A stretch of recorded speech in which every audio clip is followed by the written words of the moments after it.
Assalamualaikum warahmatullahi wabarakatuh, rekan-rekan semua, para pelaku pengadaan, para insan pengadaan, seluruh pelaku usaha di seluruh Indonesia, seluruh pelaku pengadaan di seluruh Indonesia. Berjumpa lagi di Procurement Channel bersama Agus Arif Rahman. Pada video kali ini, itu kita khususkan untuk seluruh pelaku usaha di bidang jasa konstruksi di seluruh Indonesia. Untuk seluruh pelaku usaha di bidang jasa konstruksi di seluruh Indonesia, pada video kali ini, izinkan saya berbagi informasi pada Anda bagaimana untuk mengurus sertifikat badan usaha, mengurus atau mengupdate sertifikat badan usaha. Rekan-rekan semua, hal ini sangat penting eh, disampaikan, mengingat sertifikat badan usaha saat ini yang sudah harus mengikuti Undang-Undang Cipta Kerja dan seluruh aturan turunannya, sampai saat ini masih cukup banyak yang masih belum sertifikat badan usahanya, SBU-nya, KBLI-nya mengikuti ketentuan yang terbaru masih cukup banyak, ya, sehingga saya merasa perlu untuk menyampaikan kepada seluruh pelaku usaha jasa konstruksi, khususnya apalagi yang pelaksana konstruksi, untuk mengupdate sertifikat badan usahanya sesuai dengan ketentuan yang berlaku. Jadi saat ini berdasarkan peraturan pemerintah nomor 5 tahun 2021 tentang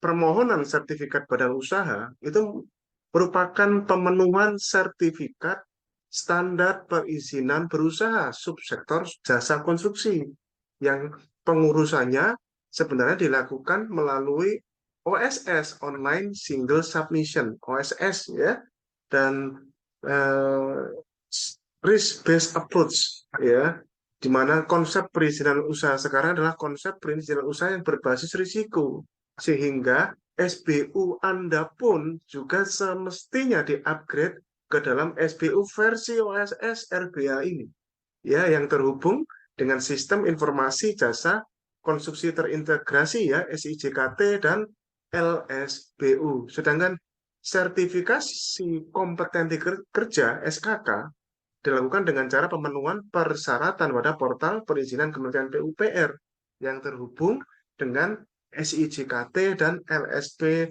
terlisensi. Nah, untuk implementasi lebih lanjut, itu Kementerian PUPR sudah menerbitkan surat edaran Menteri PUPR nomor 21 tahun 2021 tentang tata cara pemenuhan persyaratan perizinan berusaha, pelaksanaan sertifikasi kompetensi kerja konstruksi, dan pemberlakuan sertifikat badan usaha serta sertifikat kompetensi kerja konstruksi. Menyatakan LSBU dan LSP melayani permohonan SBU dan SK. Ya, jadi ini sangat penting, sehingga penting kiranya rekan-rekan semua untuk pelaku usaha untuk mengupgrade SBU-nya menjadi SBU JK namanya, Sertifikat Badan Usaha Jasa Konstruksi, yang merupakan implementasi dari persyaratan sertifikat standar yang dibunyikan pada eh, peraturan pemerintah nomor 5 tahun 2021, ya, tentang perizinan usaha berbasis risiko, di mana disembunyikan di situ adalah izin usaha itu namanya adalah NIB, nomor induk berusaha. Nah, untuk jasa konstruksi ada sertifikat standar yang di dalam ketentuan turunannya itulah sertifikat standar disebut dengan sertifikat badan usaha jasa konstruksi. Nah, saya memiliki, rekan-rekan semua, saya memiliki alur, ya, yang memudahkan barangkali, ya, insya Allah rekan-rekan untuk memahami bagaimana alur permohonan sertifikat badan usaha jasa konstruksi SBUJK. Ada dua kemungkinan, Anda mengurus baru SBU ini atau Anda tinggal mengupgrade SBU yang selama ini Anda sudah miliki. Kalau pelaku kontraktor-kontraktor yang sudah biasa untuk berkontrak dengan pemerintah untuk instansi pusat, sepanjang yang saya tahu sudah banyak yang sudah terupgrade. Ini masalahnya adalah kontraktor-kontraktor di daerah yang masih banyak yang belum mengupgrade SBU-nya menjadi SBUJK. Semoga video ini memberikan gambaran bagaimana mengurus alur permohonan sertifikat badan usaha jasa konstruksi. Jadi kalau permohonan baru adalah seperti ini, pelaku usaha mendaftar melalui OSS dan mengisi data pendaftaran, ada di melalui OSS. Kemudian pelaku usaha mengisi data usaha dan melakukan validasi risiko, ya. Validasi risiko berdasarkan KPLI subsektor jasa konstruksi, validasi subsektor jasa konstruksi, ya. Seperti itu. Nah, kemudian OSS RBA, aplikasi OSS RBA melakukan validasi kelengkapan dokumen dan ini otomatis oleh sistem. Apabila tidak lengkap, maka tinggal melengkapi apa yang kurang di sini. Ya, seperti itu. Karena memang jasa konstruksi berdasarkan perizinan usaha berbasis risiko, apapun itu dianggap berisiko tinggi. Ya, apapun KBLI-nya, sepanjang itu masuk subsektor jasa konstruksi, baik konsultan konstruksi maupun pekerjaan konstruksi, itu dianggap berisiko tinggi. Sehingga diperlukan sertifikat standar yang disebut sebagai SBUJK. Sehingga ini dilakukan otomatis oleh sistem. Nah, kemudian OSS RBA akan menerbitkan NIB dan sertifikat standar dengan status belum terverifikasi. Sudah terbit, ya, tapi statusnya belum terverifikasi. Ya, statusnya. Nah, kemudian pelaku usaha melakukan pengajuan perizinan berusaha untuk menunjang kegiatan usaha, ya, PBUMKU pada sistem KL melalui single sign on SSO masuk ke portal perizinan PUPR. Ya, ini yang dilakukan oleh pelaku usaha setelah mendapatkan NIB dan sertifikat standar yang belum terverifikasi tadi. Nah, pelaku usaha memilih jenis pengajuan di PBUMKU dan menyelesaikan permohonan, entah itu baru, perubahan, atau perpanjangan. Ada 3 tipe ya, baru, perubahan, atau perpanjangan. Jadi kalau yang sudah punya SPU mau di-upgrade, itu masuknya ke perubahan. Kalau sifatnya memperpanjang, ya perpanjangan. Ya, saran saya teman-teman yang sudah memiliki SPU, tapi masih belum SPU JK yang versi PP 5 2021 ini, segera langsung melakukan upgrade ya mengacu pada SPU versi PP 5 2021. Kemudian selanjutnya pelaku usaha mengisi permohonan sekaligus memilih asosiasi dan LSBU-nya. Nah, ini mengisi permohonan sekaligus memilih asosiasi dan LSBU-nya. Ada pilihan-pilihan yang bisa Anda pilih. Nah, pada video ini izinkan saya untuk memberikan salah satu rekomendasi asosiasi dan LSBU yang bisa Anda pilih, yang sekiranya insya Allah tidak ribet, mudah, tidak ribet, ya. Berarti nanti kita pilihkan rekomendasinya untuk Anda untuk memudahkan pada siapa sih asosiasi dan LSBU itu, begitu ya.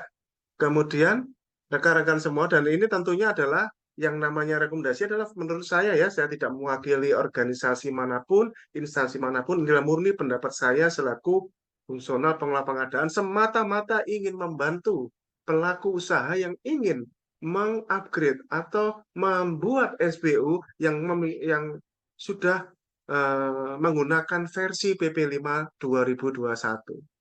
Ya, langkah berikutnya adalah pelaku usaha mengisi data dan dokumen persyaratan PBUMKU, sertifikat badan usaha di portal perizinan PUPR ya.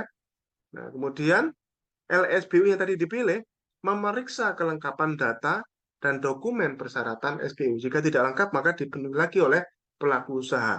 Jika lengkap, maka LSBU menerbitkan tagihan biaya dan perjanjian sertifikasi.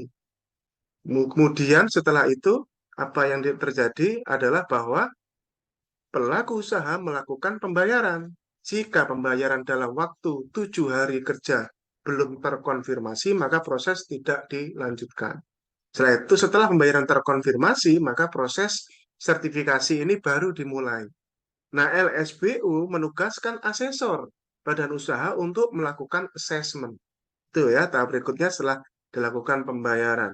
Nah, LSBU melakukan penetapan keputusan layak atau tidak layak sesuai laporan dan rekomendasi asesor yang dilakukan oleh LSBU. Nah, kemudian Apabila tidak layak, maka proses dihentikan, pelaku usaha dapat melakukan banding dalam jangka waktu 14 hari kerja. Seperti kayak masa idah ya. 14 hari dulu. Introspeksi sekaligus melengkapi apa yang kurang. Gitu ya. Jika tidak layak. Nah, kalau layak, alhamdulillah, maka LSPU menyampaikan RKS ke LPJK dan laporan pelaksanaan sertifikasi melalui sistem. Nah, LPJK melakukan penomoran dan pencatatan SBU yang melakukan ini adalah otomatis by system. Nah, LPJK menyampaikan data SBU ke portal perizinan untuk diproses ke OSS secara otomatis melalui sistem. Ya, LPJK menyampaikan data SBU ke portal perizinan tadi. Nah, kemudian proses perizinan PUPR memproses data SBU tersebut menjadi dokumen data teknis yang siap disatukan dengan dokumen sertifikat standar tadi, nama-nama sertifikat standar. Nah, kemudian proses portal perizinan menotifikasi OSS dan pemegang hak akses Kementerian PUPR. Data teknik SS terkirim ke OSS RBA.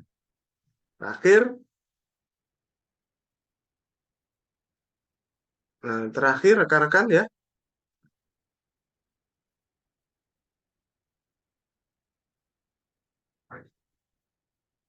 pemegang hak akses ya melakukan verifikasi dan persetujuan terhadap sertifikat standar di sistem OSS RBA.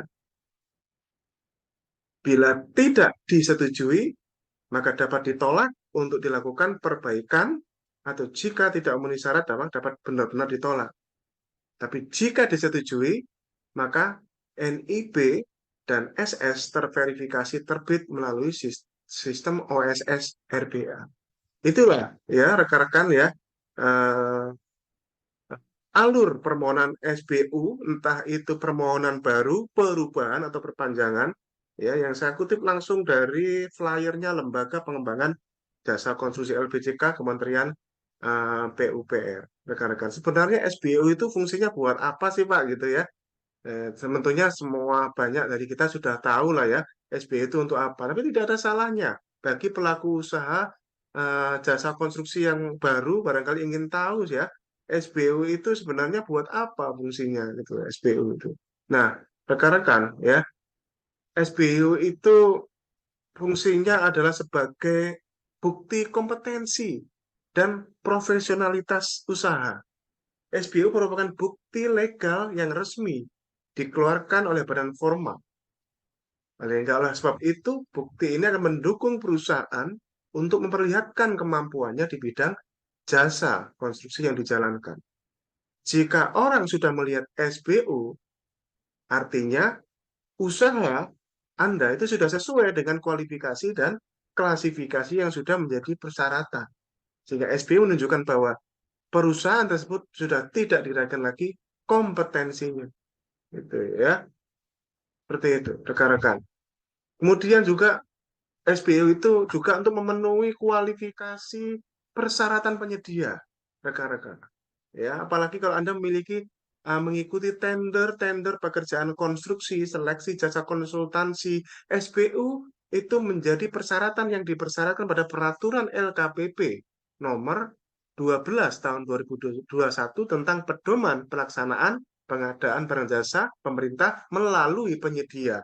Seluruh dokumen pemilihan untuk jasa konstruksi baik pekerjaan konstruksi maupun jasa konsultansi konstruksi pasti mempersyaratkan sertifikat badan usaha. Jadi itu sudah menjadi ketentuan kalau Anda ingin ikut proyek-proyek konstruksi pemerintah. Ya. Selain itu juga fungsi lainnya adalah meningkatkan kredibilitas Anda. Salah satu alasan kenapa perlu Anda punya SBI itu kredibilitas. Contohnya ketika perusahaan ingin melakukan kerjasama dengan perusahaan lainnya. Perusahaan lain yang melihat SBU Anda akan menilai bahwa perusahaan Anda layak diajak kerjasama. Faktor ini akan mendorong kemajuan bisnis, apalagi kalau Anda ingin bermitra dengan perusahaan-perusahaan jasa konstruksi yang lebih besar untuk mendapatkan proyek-proyek yang lebih besar. Anda bermitra, ber-KSO. Maka itulah kredibilitas SBU Anda akan dilihat. Ya. Kemudian kalau rekan-rekan ingin penanaman modal asing juga SBU ini sebagai syarat kriteria pendirian usaha patungan loh ya, yaitu syarat untuk pendirian usaha yang digunakan untuk penanaman modal asing. Kemudian juga SBU ini eh, juga untuk ketentuan untuk menghitung PPh. SBU juga berhubungan untuk perpajakan ya. Hal ini karena SBU dipakai untuk menghitung PPh, pajak penghasilan ya. Nah, penentuan dari pajak ini juga bergantung pada SBU-nya. Perusahaan yang mempunyai SBU, tarif pajaknya didasarkan pada klasifikasi SBU. Dan ini umumnya juga sudah lebih terjangkau ya. Sedangkan perusahaan yang nggak punya SBU akan dikenakan tarif normal atau orang pribadi sehingga biaya yang dikeluarkan menjadi lebih tinggi. Itu ya. Jadi membuat SBU adalah solusi yang tepat bagi perusahaan dalam masalah pajak agar lebih memudahkan pelaksanaan kewajiban. Ya, SBU di dalam OSS itu ada SBU yang untuk konstruksi ya, untuk pekerjaan konstruksi, kemudian SBU konsultan konstruksi, ada SBU konsultan non konstruksi, ada SBU spesialis. Ya, berbagai macam cara untuk mendaftarkan SBU. Oke, rekan-rekan semuanya, selanjutnya izinkan saya memberikan salah satu rekomendasi saya dalam video ini bagaimana mengurus SBU yang mudah. Ya, saya punya salah satu rekomendasi pada beberapa yang lalu bertemu dengan rekan-rekan dari Gapeknas. Gapeknas ini gabungan Asosiasi Pengusaha Konstruksi Nasional, rekan-rekan Gapeknas. Ya, berikut saya tunjukkan ini websitenya. Anda tinggal pelajari sendiri di sini. gapeknas.id/sbu. gapeknas.id/sbu. Ini ya, Anda tinggal pelajari sendiri. Ya, apa yang ada di sini semuanya tertuang di sini. Di sini Anda bisa lihat, Anda bisa mengurus SBU Anda entah itu permohonan baru atau perubahan ya SBU menjadi SBU yang versi SBU JK. Di sini Anda bisa lihat di sini menurut saya cukup transparan ya. Menurut saya cukup transparan, makanya saya merekomendasikan ya untuk ini, dan silahkan nanti rekan-rekan yang lain, jasa-jasa yang lain kalau mau direkomendasikan ya, ya nanti bisa ya, bisa. Ini adalah salah satu niat saya di sini, video ini adalah membantu para pelaku usaha di mana sih bisa mengurus SBU tadi, karena kan harus Anda harus memilih asosiasi ya, asosiasi atau LSBU. Nah, di sini melalui portal gapeknas.id/sbu Anda bisa lihat, Anda bisa baca sendiri ya, profesional, cepat, transparan, terkini, kredibel, kreatif, bahkan yang saya suka ini biayanya itu terpublis ya. Kalau biaya terpublis itu malah kalau versi peraturan LKP nomor 5 tahun 2021 tentang pengadaan yang dikecualikan malah memenuhi kriterianya. Karena sudah terpublis dengan seperti ini, tidak ada markup ya, cukup transparan menurut saya ya. Ini ya, ini BUJK kecil, menengah, besar nih sudah ada biaya-biayanya, termasuk kalau yang Anda spesialis juga ada di sini ya, persyaratannya mengikuti PUPR 8 2022 dan keputusan Dirjen Bina Konstruksi 144. Di sini ada penjualan tahunan, kriteria kemampuan keuangan, persyaratan tenaga kerja konstruksi, kriteria kemampuan peralatan, kriteria sistem manajemen anti penyuapan. Jadi ini rekan-rekan yang diminta. Kemudian alur prosesnya juga ini menurut saya ya juga mudah Bapak Ibu ya. Alur prosesnya itu Anda tinggal menghubungi saja nomor yang ada di sini, rekan-rekan. Ini ada nomor WhatsApp-nya juga, silahkan dihubungi sendiri ya. Tidak tidak perlu melalui saya karena saya tidak, bukan dalam tanda kutip seperti kayak makelarnya Gapai, bukan Bapak Ibu ya. Saya memberikan cara bagaimana mengurus SBU yang mudah atau merubah SBU Anda ya, silahkan. Anda tinggal menghubungi mereka, lengkapi persyaratannya, ajukan permohonan, kemudian assessment seperti yang tadi saya sampaikan ya. Semoga sertifikatnya terbit. Dan ini mereka menjanjikan waktu 3 hari loh di sini ya. Benar atau tidak, silahkan dikonfirmasi lagi ke mereka ya, rekan-rekan. Nanti di next video saya coba akan mengundang ya mereka ya, untuk saya tanya langsung, benar nggak apa yang mereka sampaikan ini. Ya, oke, silahkan. Ini adalah salah satu rekomendasi yang bisa Anda pertimbangkan untuk mengurus atau merubah SPU Anda menjadi SPU versi PP 5 tahun 2021, yaitu melalui kpeknas.id/SPU. Semoga rekan-rekan semuanya video ini membantu para pelaku usaha di bidang subsektor jasa konstruksi untuk bisa mengupgrade perizinan usaha Anda menggunakan sertifikat Badan Usaha Jasa Konstruksi versi PP nomor 5 tahun 2021, yaitu perizinan usaha berbasis risiko yang terbaru yang benar-benar sudah menggunakan KBLI yang baru juga. Ya, sukses buat rekan-rekan semuanya. Semoga video ini bermanfaat. Sekali lagi, video ini juga tidak mewakili siapapun, murni dari channel saya sendiri, rekan-rekan semuanya, dan murni bertujuan untuk membantu para pelaku usaha di bidang subsektor jasa konstruksi untuk upgrade sertifikat badan usahanya. Dengan demikian diharapkan tujuannya tentunya adalah aspek legal ya dari perizinan usaha di bidang jasa konstruksi makin lama makin bagus ya, karena kalau aspek legal ini terabaikan rekan-rekan, nanti itu adalah hubungannya pada